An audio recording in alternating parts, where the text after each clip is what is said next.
আসসালামু আলাইকুম রহমতুল্লাহি বারাকাতু। আলিফ লাম মিম। এই অক্ষরগুলো কোরআনের একটি মুজিজা, যার প্রকৃত অর্থ একমাত্র আল্লাহই জানেন। এই সেই কিতাব যাতে কোনো সন্দেহ নেই, মুত্তাকিদের জন্য হেদায়েত। গায়েবের প্রতি ঈমান আনে, সালাত কায়েম করে এবং আমি তাদেরকে যে রিজিক দিয়েছি তা থেকে ব্যয় করে।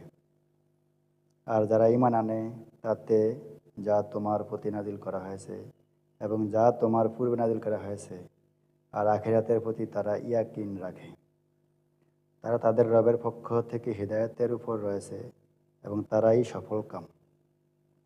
নিশ্চয়ই যারা কুফরি করেছে, তুমি তাদেরকে সতর্ক করো কিংবা না করো, উভয় তাদের জন্য বরাবর, তারা ঈমান আনবে না।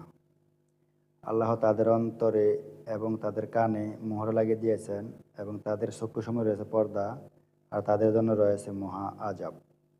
আর মানুষের মধ্যে কিছু এমন আছে যারা বলে আমরা ঈমান এনেছি আল্লাহর প্রতি এবং শেষ দিনের প্রতি, অথচ তারা মুমিন নয়।